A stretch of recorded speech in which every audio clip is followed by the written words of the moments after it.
Okay, go ahead. So our group is LCMT Associates. We are tasked with the renovation of the historical building for contemporary use. Team members are Luke Jost, myself, Matt Hilsinger, Charlie Neiswick, Tom Wallowit, and our mentor is Dan Weiss, representing J.H. Findorf and Sons. So my name is Luke Jost. I'm a construction engineer with industry experience in pre-construction and project management design teams. I previously worked at J.H. Findorf and the Sigma Group, both firms in the local Milwaukee area. My name is Matt Hilsinger. I'm a construction engineer with previous co-op experience with J.P. Cullen on multiple projects, both renovations and new buildings.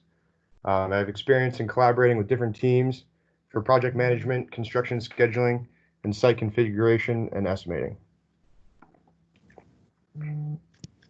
My name is Tom Waddlet.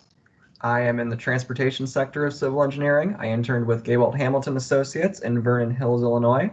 And during that internship, I collaborated with transportation design and traffic studies teams on various projects in Northern Illinois. Hello, I'm Charlie Neiswick. I'm the structural engineer on the project, and I have experience with a couple programs like Mastan 2, Visual Analysis, and Revit. And I also have a project management internship with Arco Design Build. For our problem statement, J.H. Findorf, Sons and Inc. came to LCMT Associates presenting a project involving historical building renovation in the Walker's Point area of Milwaukee, Wisconsin. Work will include both reconstruction of the existing brick warehouse and an addition on the south side of the building. First and second floors, as well as core spaces, will be built out. Mechanical, electrical, and plumbing systems are designed, built, and architectural and structural plans will be developed for the renovation and addition. The project will follow guidelines to maintain the building's standing as a historical property while maximizing functionality of the developed space. And the team approached the project through 3 civil engineer disciplines. Structural design worked to develop a framing and foundation plan for the new addition and make necessary improvements to the existing structure. Site configuration worked to design vehicle and pedestrian access to the development, as well as stormwater management. Construction management worked to develop an architectural layout for the interior and produce a schedule and cost estimate.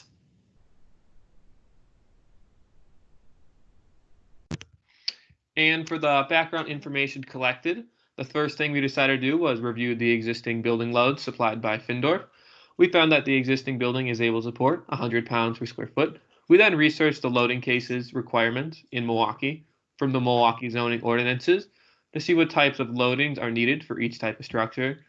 Lastly, when looking at the codes, we found that we needed to also be in compliance with the State Historical Preservation Office, which detailed that on a historical building, in addition to the building's height, cannot be seen from the street. So we then used trigonometry and were able to find out this requirement and abided by it.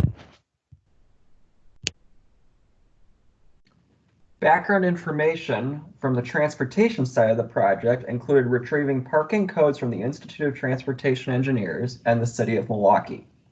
Stormwater management was also a design considered with the project, which included retrieving rainfall intensity and average rainfall in the City of Milwaukee for a year.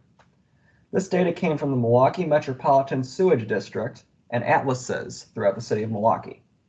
A curve number from the TR55 method was also retrieved. However, after calculating the possible stormwater on site, it was found that an effective way to manage stormwater on the site was to increase the drainage drains on the building by an additional 20%.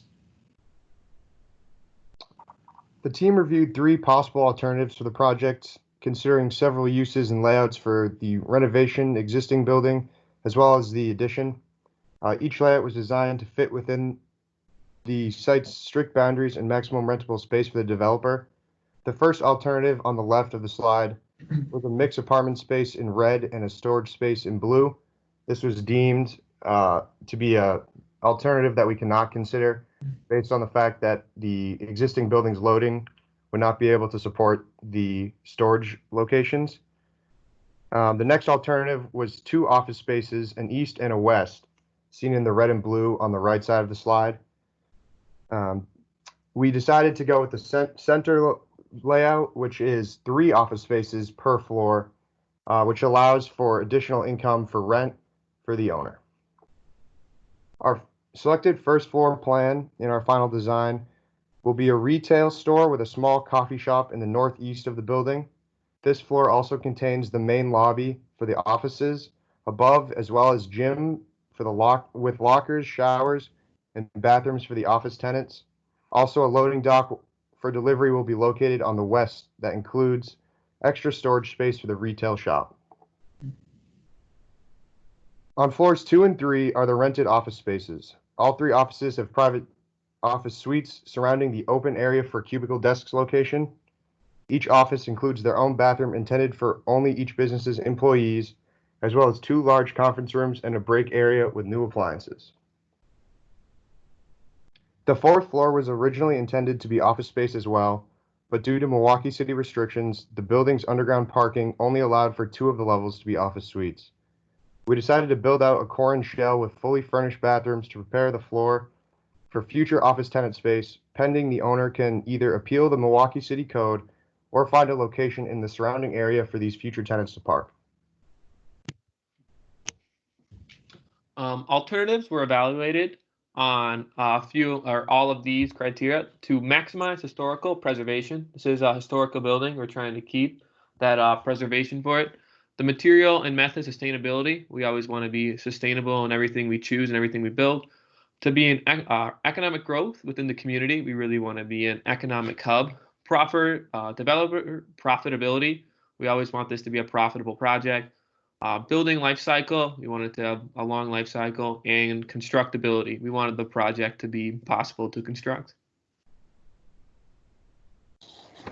So here we can see renderings from the final developed BIM model. On the left, we have a section view displaying the addition looking from the east of the site.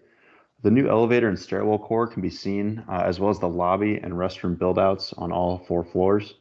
You can see that the profile of the addition is quite narrow. That's due to the existing warehouse on the south side of the project that is still standing, and the foundations are very deep in that area, so we were unable to expand into that zone. On the right, the completed development, including our addition and existing structure, can be seen. Our new masonry and kern wall on the enclosed addition is designed to provide a modern touch to our development while still complementing the existing building's restored masonry.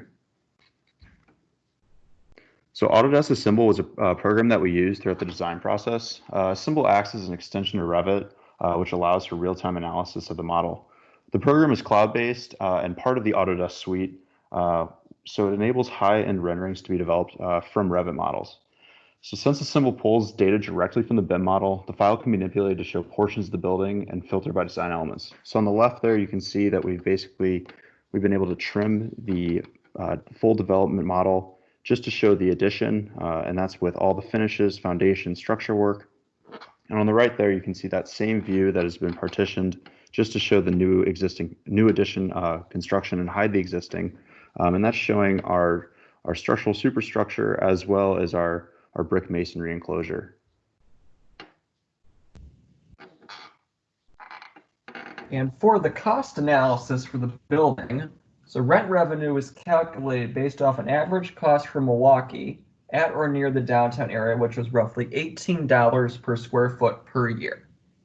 Multiplying that number by the square footage of leasable office space came out to be a rent revenue of $1.12 million per year. The maintenance cost of the building is estimated to be at $250,000 per year. The total estimated cost of our renovation for the building is $24.2 million, which would have a 27.8-year return on investment without the 4th floor being built, as we were not allowed to build out the 4th floor for parking requirements. If the 4th floor is built out in the future and an exemption from the city of Milwaukee is granted on parking requirements, there would only be an 18.8-year return on investment with the 4th floor being leased out. And then during our design development, we chose to use a structural steel building with lateral supports.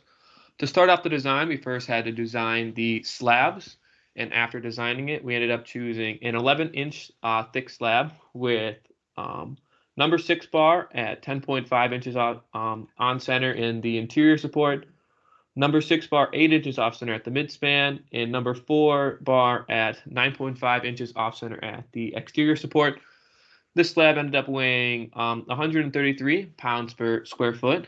And then we were able to design the floor beams. We had two different widths for the floor beams. We had a 7.5 foot spacing and an 8.5 foot spacing, depending on how far apart the columns were. For the 7.5 foot spacing, we ended up finding W18 by 40 beams worked best. And for the 8.5, we got W21 by 44. We then moved on to design the girders. These girders are put into two different sections, either 35 feet or 25 feet or less. So for all the girders, 25 feet or less, we did W21 by 55. And then for 35-foot long beams, we chose W27 by 84. And then for the wind load, since it is supplied by, or since it is maintained by lateral support, we had to calculate that. And we did this per ASCE requirements using the terrain, the building risk, and the location, and was able to design the lateral supports.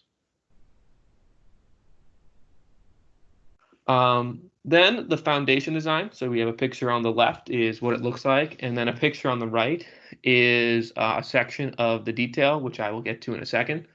It all starts with the beam connecting to the pier, which moves to the pile cap, and our pile cap is approximately 96 square feet and reinforced with 10 number 8 bar. Then it moves to the auger piles, and as you can see on the right, the different circles, they have different shadings. So there are 4 different types of auger piles, all of which are in compression, and some are in shear and tension, hence why there are 4 different ones. They all also have 30-foot long reinforcement, which varies from a central threaded bar to a longitudinal bar. And the placement and decision of each pile was aided from our mentor, who helped greatly. So transportation design on the parking lot was completed before our first update back in March. Site development continued throughout the course of the few weeks after that. This consisted of designing a ramp for access to the northwest entrance of the building, designing patio space in the southeast corner of the building, and designing a parking entrance ramp to get to the lower level where the parking lot is located. As you can see, there is a diagram of the parking ramp on the right-hand side of the slide. The parking entrance ramp was designed with our structural engineer on the team, Charlie. The clearance of 10 feet for the ramp was implemented, and the ramp heads down, starting from street level, flattens on that 90-degree turn that you can see, and then continues to head back down into the lower level. The ramp also includes a garage door at the top entrance. Overall, the ramp was designed well from an access and a structural aspect. And the parking lot on the lower level consists of 41 spaces, which is what the code from the city of Milwaukee allowed us to do for the amount of square footage that we had as a part of our building. The ramp at the northwest entrance is ADA compliant, and the patio at the southeast corner was designed for professional gatherings at the entrance to the building. The construction management team was tasked with developing a design that offered Class A office space in the Walker's Point neighborhood. So our design had to be optimized for the selected mixed-use configuration of retail, cafe space, and office space. And we wanted to ensure that the layout and materials that we used were code compliant.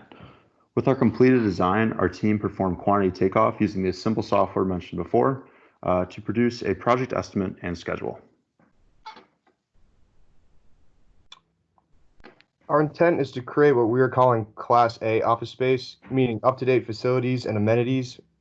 These include an open floor plan with tall ceilings, large windows, and partitions to take advantage of a great location that overlooks Lake Michigan and the city of Milwaukee, as well as separate bathrooms, new marker boards and monitors for all offices to have collaboration, and an open copy room location with plenty of storage and cabinetry. The mixed-use layout allows for the building to be used in multiple ways to not only benefit the owner, but the surrounding neighbors. The retail and coffee shop will add an excellent shopping experience while providing offices for income and expanding businesses in the future of Milwaukee. Our team wanted to emphasize how we can best use a historical building, and we believe our design takes advantage of a great location in the Walker's Point area.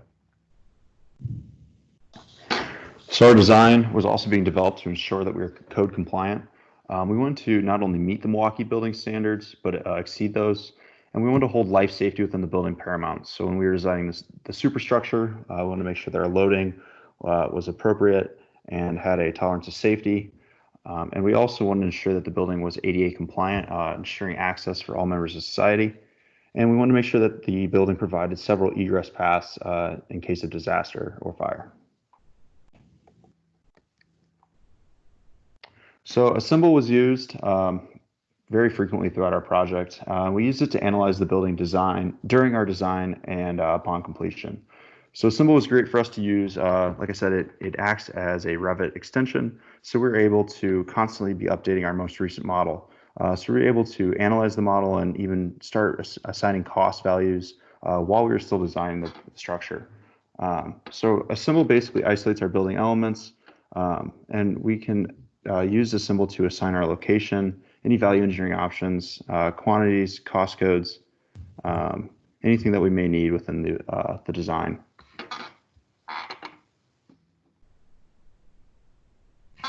So to generate a comprehensive project cost estimate, we covered all applicable divisions of Master Format 2018.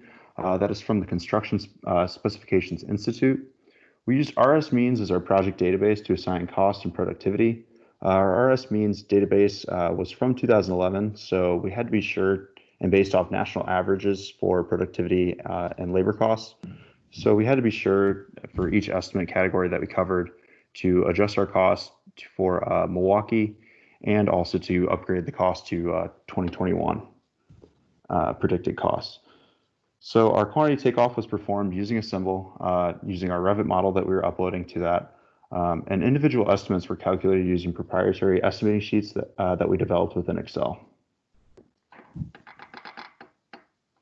So the project's total cost was estimated to be $24.2 million. This figure includes all direct costs, overhead, and profit for the whole job.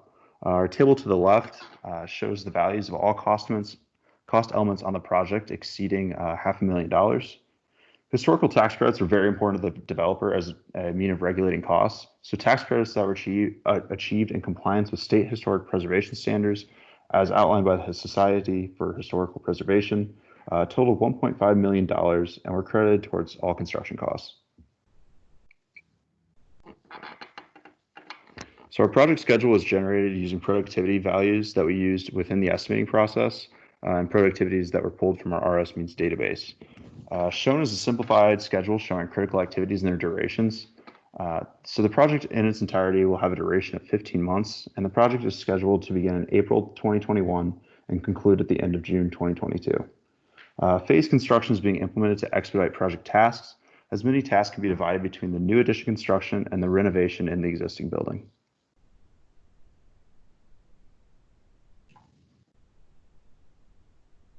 And overall, the documentation of the selected design for the renovation of the historical 507 South 2nd Street in the Walker's Point area includes detailed and analytical structural and architectural plans, parking design and details, as well as an estimating and materials selection to encompass the entire scope of the project. LCMT and Associates has created a remarkable project to assist expanding businesses in the Walker's Point and Milwaukee area.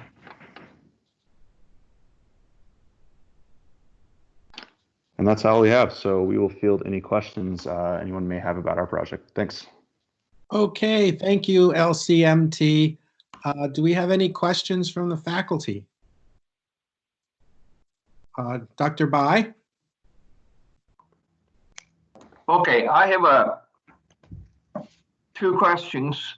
First, I'd like you to go back to the slides and the cost analysis that you show how many years the investment will recover. Yes, this one. So return on investment. What is the interest rate do you use? That you use?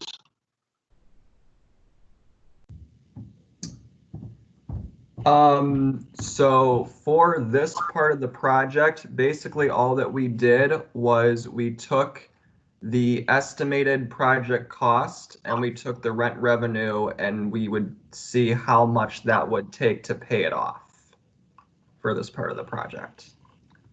So it's not based on time value of money. It just simple divided it, two number divided it. Correct. Okay. Okay. I think you probably need to make a notes on that because the traditionally when you calculate return on investment, that we use time value of money formula to do the calculation. So if you are not doing that, then you need to indicate in your report. Okay, thank you. All right. The second question is, I'd like you to go back to the project estimation summary sheet. Okay, yes, this one. And I noticed that you have some modification on location and time because you do include inflation. So my question is, for all these numbers, for example, electricity, 3.5 million, that including the direct cost and the indirect cost? That's correct. So the cost that we have assigned in our estimates include any overhead and profit. So we basically, when we were developing these schedules on our estimating sheets in Excel, we researched what we treated these as bids from subcontractors. So we kind of looked for what typical overhead costs are for an electrical contractor, a contractor that's doing steel erection. And then we also looked at kind of what those subcontractors are typically looking at for profit margins as a percent. Okay, are these profit margins given to you by the industry mentor, or you figure out yourself? This is something that we looked through project case studies online through a variety of databases, and then the percents. I mean, they range on various subcontractors and building elements. So it's kind of something that we just found averages of based on historical project data we found online. Okay, thank you. Thank you.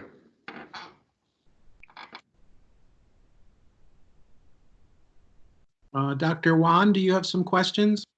Yes. First, LCMT, you did an excellent presentation. I enjoyed.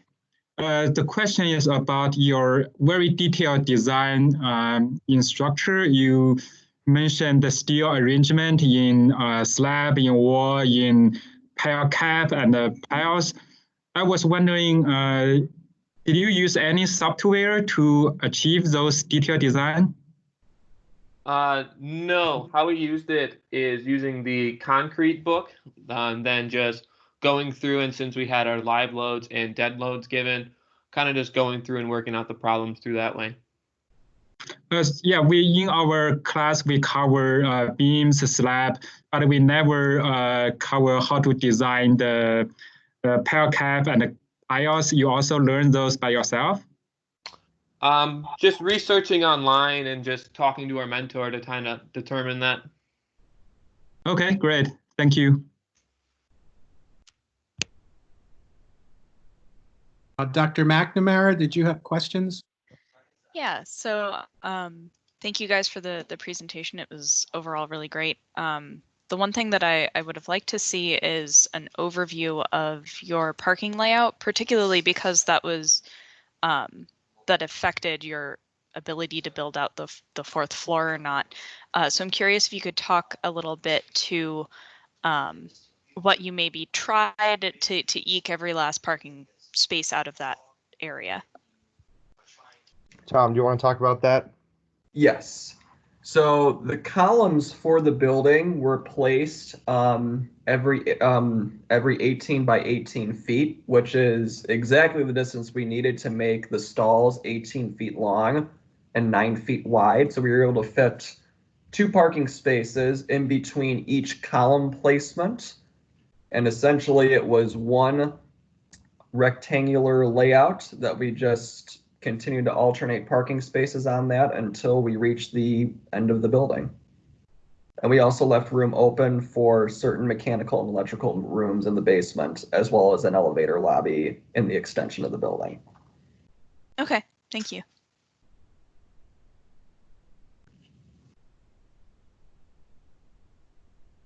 Any other questions for LCMT?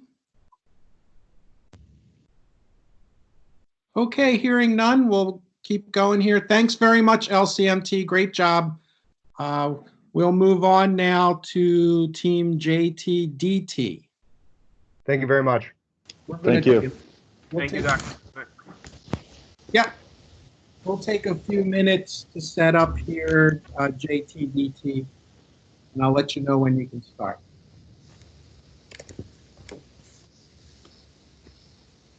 Can I begin sharing my screen, Dr. Zittimer? Yeah, you can share your screen now, and then I'll tell you when you can begin. All right.